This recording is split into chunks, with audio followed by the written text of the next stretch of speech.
You know, usually when we conceptualize a predator, we tend to fall back on a very comforting, very terrestrial set of expectations. Right, like a wolf hunting a deer or something. Yeah, exactly. I mean, it's a terrifying dynamic for the deer, obviously, Right. but it's understandable. It's driven by instinct, raw hunger, and just immediate biological necessity. Yeah, you can understand a wolf. Right.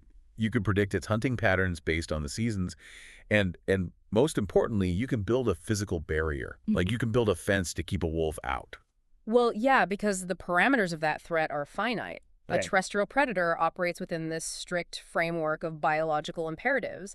It acts as a localized force of nature, and nature, for all its inherent brutality, is governed by, immutable rules of energy expenditure. And territorial limits, right. Exactly. But the sources we are unpacking today for this deep dive, they force us to abandon that framework entirely.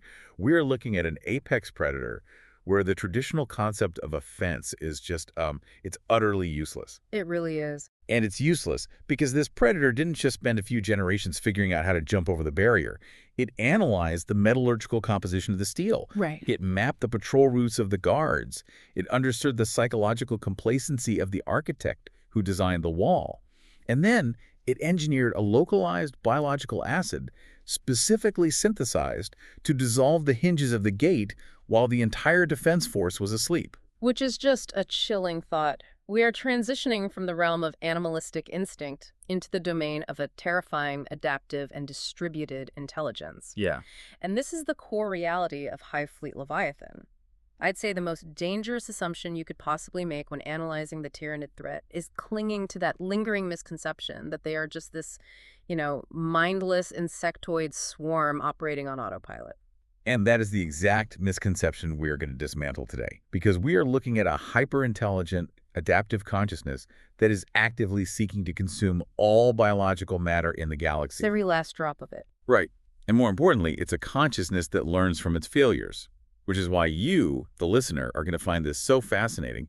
We're looking at complex, multi-layered strategies here. Absolutely. So to see the proof of that intelligence, we need to look at how Leviathan completely altered its fundamental approach to galactic invasion compared to its predecessors. Our source text anchors us in a very specific moment, the late 41st millennium, the start of the Third Tyrannic War. Right, and to understand Leviathan's strategic leap, we have to look at the first two major hive fleets, Behemoth and Kraken. Because what makes Leviathan so compelling is its embodiment of lessons learned. Okay, let's unpack this. How do we know it's actually learning? Well, the evolution in their strategic doctrine is stark. I mean, it's night and day. The text describes Hive Fleet Behemoth, which was the first recorded major incursion, as a direct spear thrust. That's clear thrust, right? Yeah. It relied on blunt force. It picked a trajectory into the eastern fringe of the galaxy and just smashed headlong into the Imperium's defenses. Just a straight line. Exactly. It operated on overwhelming local superiority, just battering down the walls until it was eventually halted at Mkrog. Right, by an equally massive concentration of Imperial firepower. Right. It was devastating, obviously, but strategically linear. Very predictable in a way. Okay. And then came Kraken, which the text categorizes as a multi-pronged assault. So instead of a single spear, it acted like a shotgun blast. That's a great way to visualize it. Kraken splintered its fleets, scattering them across this massive front to stretch the Imperial defenders thin. Because Kraken recognized the vulnerability of this singular spear thrust. If you concentrate all your mass in one location, well, your enemy can simply encircle and bombard that location. They just box you in. Right. By decentralizing, Kraken caused widespread chaos. It forced the Imperium into this logistical nightmare of trying to plug 1,000 different holes in their defensive lines at once. Which sounds incredibly effective. It was, but here's the catch. Despite the decentralization, Kraken was still operating within a conventional two-dimensional plane of engagement. They were still moving along established galactic vectors. Effectively, they were using the same roads as the defenders. Okay, wait. Let's unpack this concept of the galactic plane, because this is where Leviathan's high-level strategic geometry comes into play. And it's fascinating. It really is. When we look at a map of the Milky Way, we typically view it top-down, like a flat disk, right? Like a dinner plate. Yeah, like a plate. And because the vast majority of star systems, gravity wells, and stable warp roads are aligned along the width of that disk, Galactic warfare has historically been fought on that flat, two-dimensional plane. Exactly. So you build your fortress world at the major intersections of those horizontal routes. Right. The entire architecture of the Imperium's defense relies on those established routes.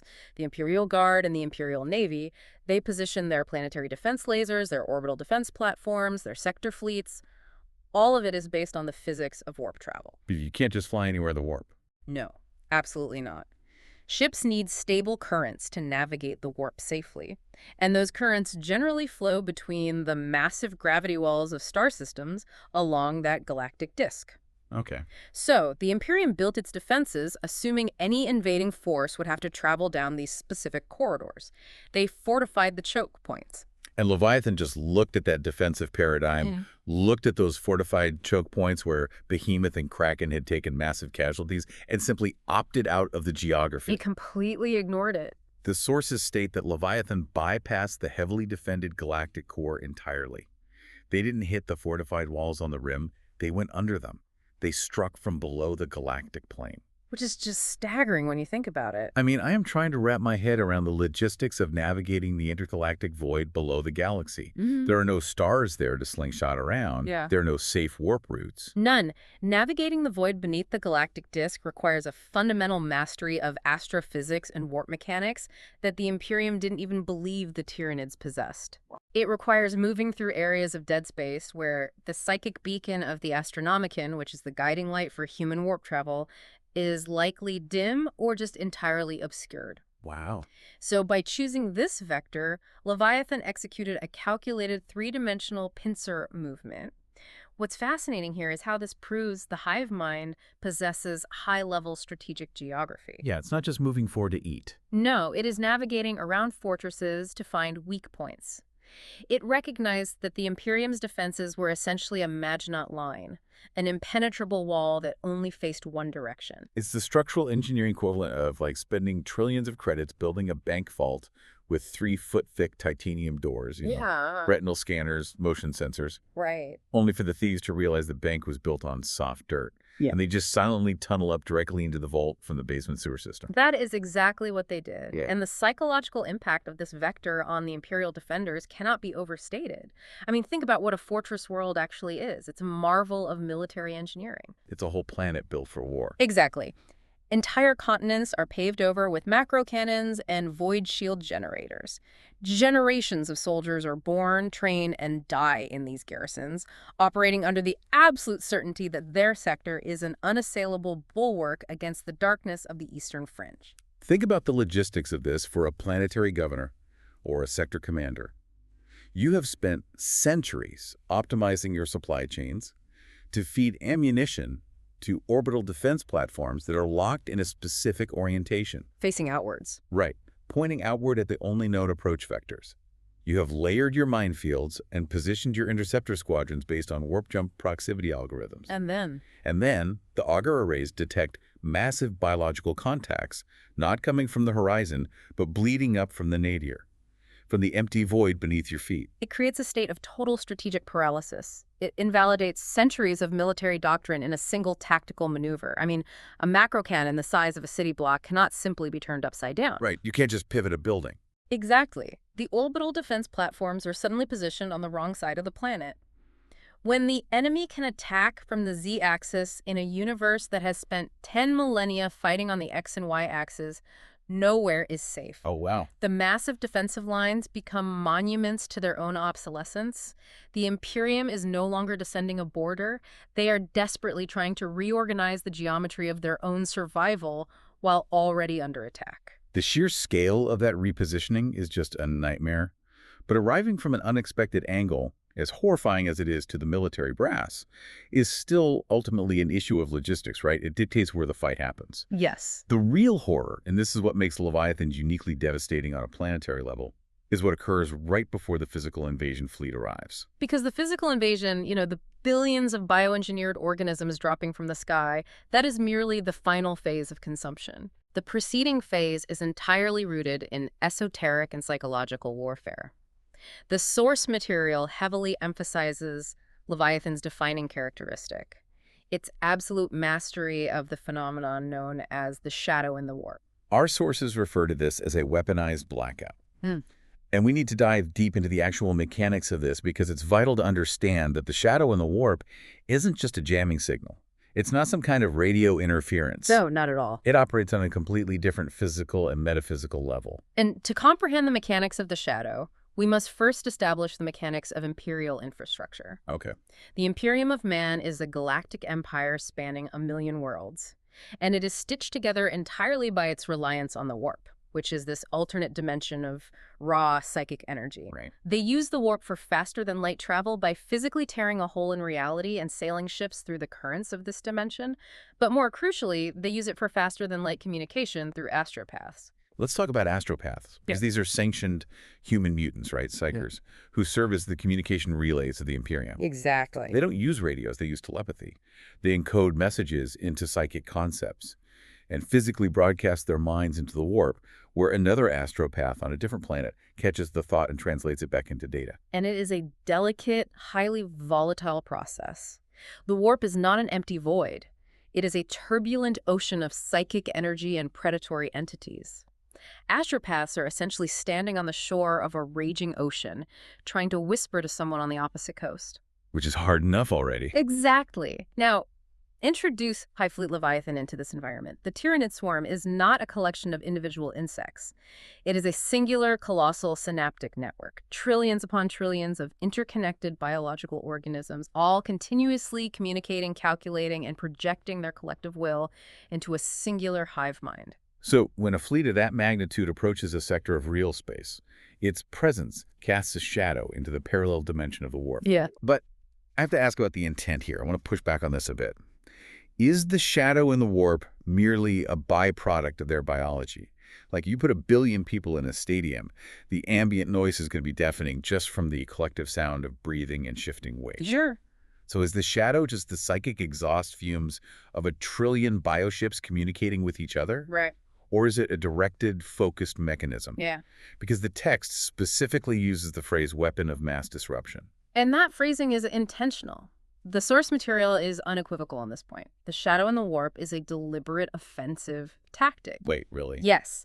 While it is generated by the sheer mass of the hive mind's synaptic chatter, it is actively weaponized as a form of cosmic electronic warfare. Wow. If we connect this to the bigger picture, we see this is a predator deafening its victims before striking.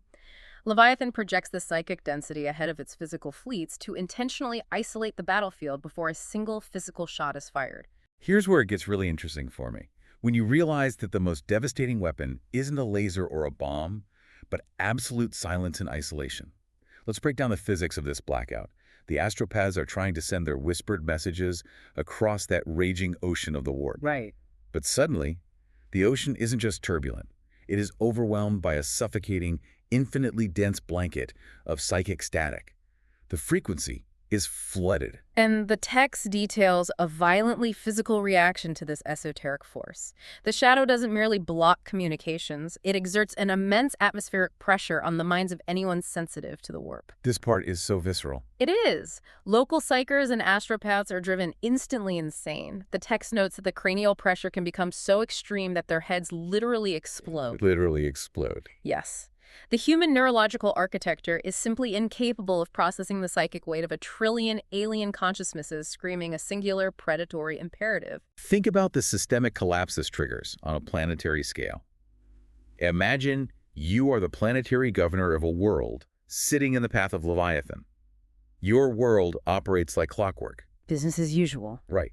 Then, without any physical warning, no ships on the augers, no radar pings, your astropathic choir, the most heavily guarded individuals on the planet whose sole job is to listen to the stars, begin to hemorrhage.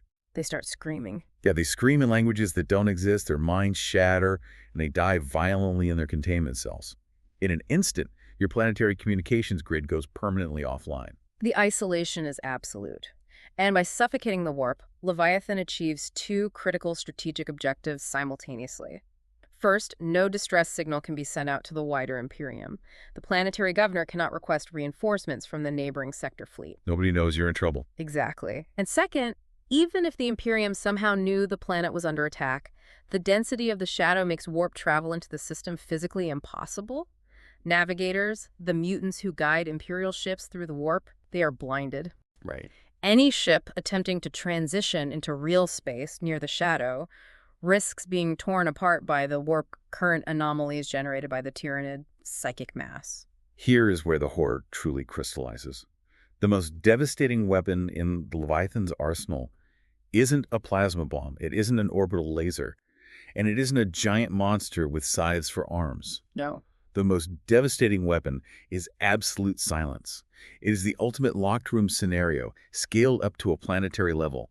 The sky goes dark, the astropaths are dead, the orbital docks report that supply ships are suddenly vanishing in the warp. It's terrifying. You don't know what is coming, you have no intelligence on the enemy's numbers, and you realize with absolute certainty that no one is coming to help you. It is a masterful application of psychological attrition. The Tyranids break the morale and the organizational cohesion of the defenders before a single physical organism makes planetfall. Yeah. However, the isolation created by the shadow and the warp is merely the preamble. To understand how Leviathan systematically dismantles a planet that has been locked in this psychic darkroom, we must examine how this doctrine was actually applied in the field.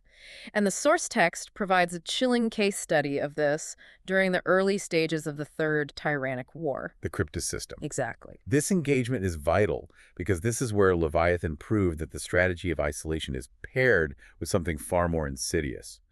So they've deafened the planet with the shadow and the warp. The astropaths are dead. Right. But if the Tyranid bioships just sit in the void of space, the planetary defense lasers, the void shields, and the millions of Imperial guardsmen stationed in the fortresses are still active and waiting. They are blind, but they are armed. Right. So how do they actually crack the shell of an isolated system without taking massive casualties? The Cryptis system demonstrated the terrifying synergy of Leviathan's phased invasion. The first phase was the isolation we just discussed.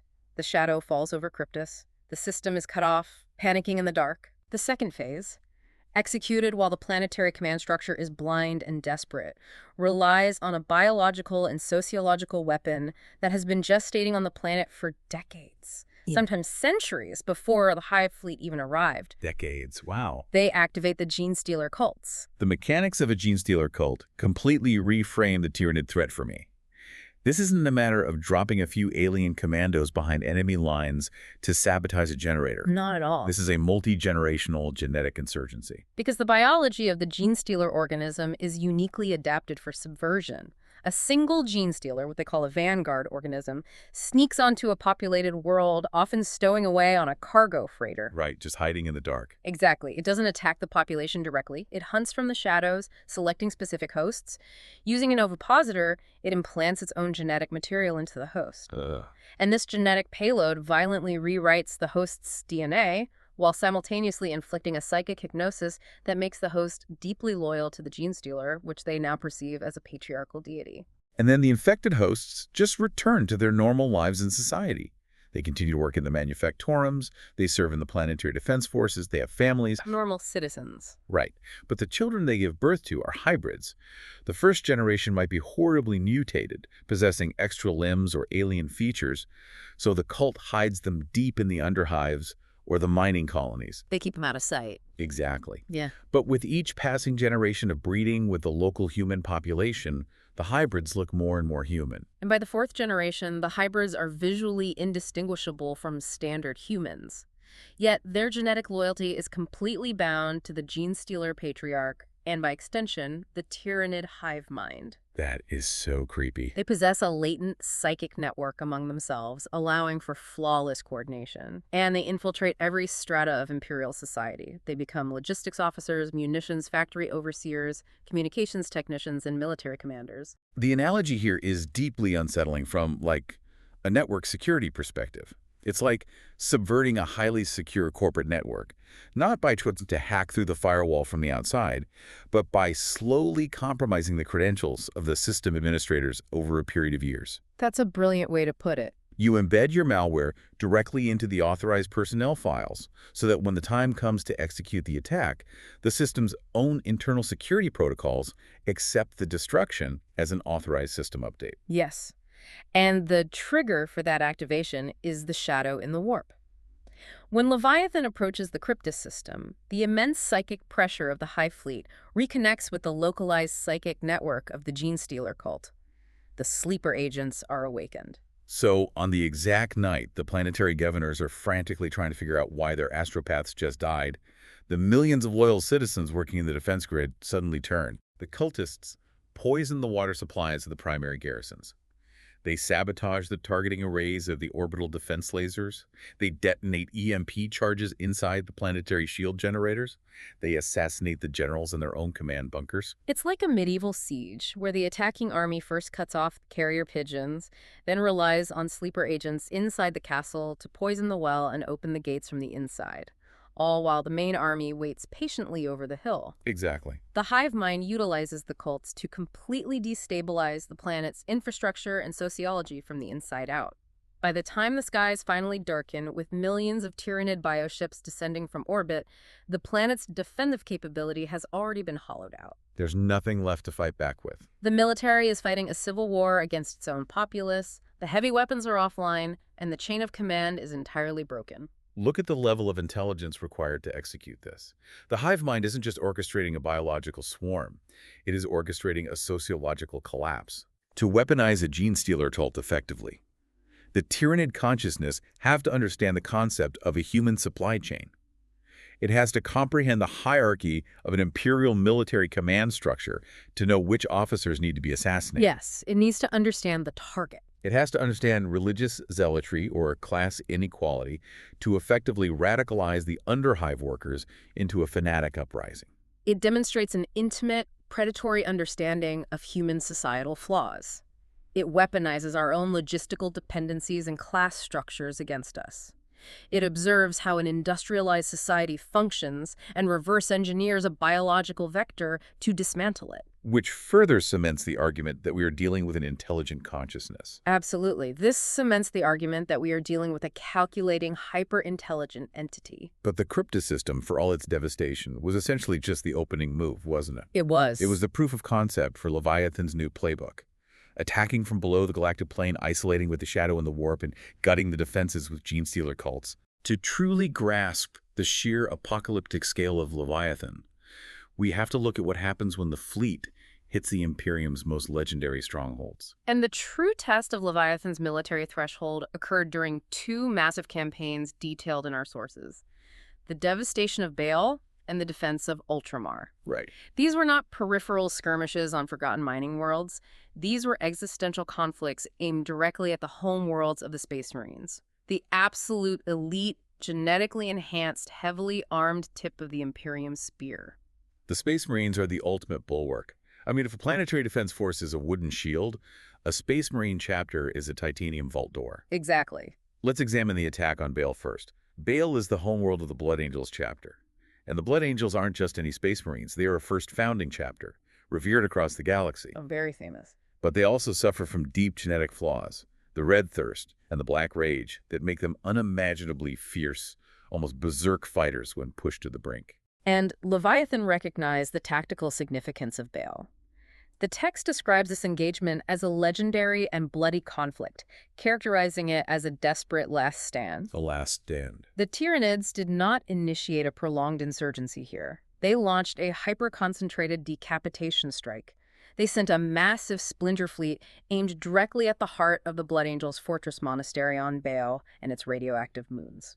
I just want you, the listener, to imagine the sheer mass of a splinter fleet required to bring an entire legendary Space Marine chapter and its successors to the brink of annihilation. It's unfathomable. The sheer volume of Tyranid biomatter thrown at Baal forced the Blood Angels to do something unprecedented. They had to call a conclave of all their successor chapters, virtually every Space Marine in the galaxy who shared the genetic lineage of Sanguinius, bringing them all back to Baal just to hold the line against the swarm. Everyone they could muster. Tens of thousands of the deadliest warriors humanity has ever produced gathered on one system, fighting shoulder to shoulder in the irradiated deserts. And according to the historical records within the lore, the Blood Angels emerged victorious. They broke the Tyranid assault. Right. However, the text places a massive caveat on that victory. The chapter was decimated, their ranks were slaughtered, their successor chapters were all but wiped out. And the surface of their homeworld and its moons were left as scoured, devastated wastelands littered with billions of alien corpses. Which raises an important question. Right? I want to push back on the concept of traditional warfare here. What actually constitutes a victory when you are fighting the hive mind? This raises an important question. Yes, what is a victory? If you defend your planet, but in the process your elite military caste is shattered, your stockpiles of ancient weaponry are exhausted, the biosphere of your world is ruined by alien toxins, and the Tyranid fleet simply absorbs the biomass of their own dead and moves on to the next star system, Yeah. did you win? In the traditional paradigm of warfare, a victory implies preserving your strategic assets while neutralizing the enemy's ability to wage war. Leviathan forces a terrifying recalculation of that paradigm. Because the Tyranids operate on biological consumption, they turn every battle into a Pyrrhic victory for the Imperium. Even when the Space Marines hold the ground, the Tyranids have consumed immense amounts of Imperial resources. Ammunition, veteran gene seed, infrastructure, things that will take centuries to replace. You aren't fighting a war to conquer territory. And you certainly can't force a political surrender. You can't capture their general and negotiate a ceasefire. No, of course not. You're fighting a meat grinder. And the adaptability of that meat grinder is perfectly illustrated when we contrast the concentrated siege at Baal with the other major theater, the defense of Ultramar. Because the realm of Ultramar is fundamentally different from the desolate moons of Baal, Ultramar is an entire sub-empire within the Imperium. It comprises hundreds of prosperous, heavily militarized systems governed by the Ultramarines chapter. Right, it's a massive area. If Baal was a singular, heavily fortified point of absolute pressure, Ultramar presented a sprawling, interconnected web of logistics and defense. So Leviathan couldn't just throw one massive spear thrust at a single fortress monastery there. How did the hive mind adapt to fighting across an entire sector? Well, the text notes that the Tyranids launched a massive assault that forced the Ultramarines into a desperate war of attrition. Leviathan scaled its tactics to match the geometry of the resistance. They changed their whole approach. Entirely. Yeah. Instead of a single decapitation strike, the Hive fleet fragmented into thousands of smaller tendrils, attacking dozens of planets simultaneously. They disrupted the shipping lanes, they forced the Ultramarines to divide their forces, and they initiated a sprawling, drawn-out campaign designed to slowly bleed the sector's resources dry. The adaptability is staggering. Leviathan proves it can orchestrate a hyper-concentrated siege to crush a single fortress and simultaneously manage a decentralized, sector-wide campaign of attrition across hundreds of light years. Exactly. It dictates the terms of the engagement based entirely on the architecture of the defenses it encounters. But all of this macro-level strategy, the galactic positioning, the psychic isolation, the sociological subversion, and the sector-wide attrition eventually culminates in ground combat. Right. The Tyranids achieve their strategic results not just through strategy, but through terrifying tactical superiority on the ground. Which brings us to their combat doctrine. Let's zoom in on that battlefield reality. We've talked about the fleet movements and the planetary sieges. But what does it actually look like when the mycetic spores slam into the dirt, the drop pods open, and the Imperial Guard is staring down a charging Tyranid swarm? Well, the source text bridges an interesting gap here, pulling insights from the mechanics of the tabletop game to explain the lore reality of their combat doctrine. Right, the tabletop mechanics give us a literal rule set for how they fight. Yes, the text highlights a specific rule applied to Leviathan armies on the tabletop. Their monstrous psychic presence grants their units enhancements to their psychic powers and projects a powerful aura of resilience that makes their physical forms harder to destroy. Okay, so how does that translate? On a tabletop, this translates to rolling dice for better armor saves or modifying damage output, but translated into the narrative lore, it describes a battlefield environment that is physically hostile to the laws of reality. Let's unpack the physics of an aura of resilience in the mud and the trenches. It's not just that the Tyranids have thick chitinous armor plates. We're talking about the localized manifestation of the shadow and the warp, brought down to a tactical level. Exactly that. The collective willpower of the swarm, channeled through the larger synapse creatures, projects a palpable, suffocating psychic pressure. Like a physical weight? Imagine a squad of Imperial Guardsmen firing heavy bolters, weapons that fire mass-reactive, armor-piercing explosives at a charging Tyranid monstrosity. Oh, right. The rounds leave the barrel, but before they strike the alien's physical armor, they encounter a literal wall of telekinetic friction. Oh, wow. The air itself is thickened by psychic force. The velocity of the incoming fire is arrested, the kinetic energy is dissipated, and rounds that should have blown a creature in half merely graze its outer shell. So what does this all mean? It means the atmosphere of the battlefield becomes a weapon.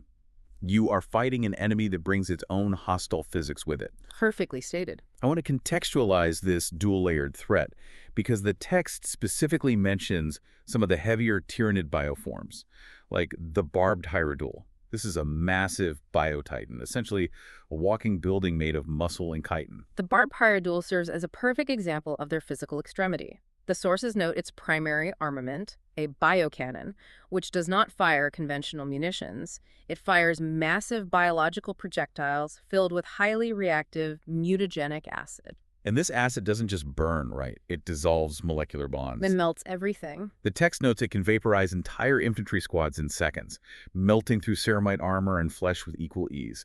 So you have this horrific, overwhelming physical brutality on the battlefield. Giant monsters melting your defensive lines into a puddle of biological slurry. But that physical dominance is only half the equation. Right. The text outlines how Leviathan pairs this with targeted esoteric horror. I compare facing Leviathan to fighting a heavyweight boxer who is also a master hypnotist. That is a very apt analogy. You have to deal with the overwhelming physical brutality.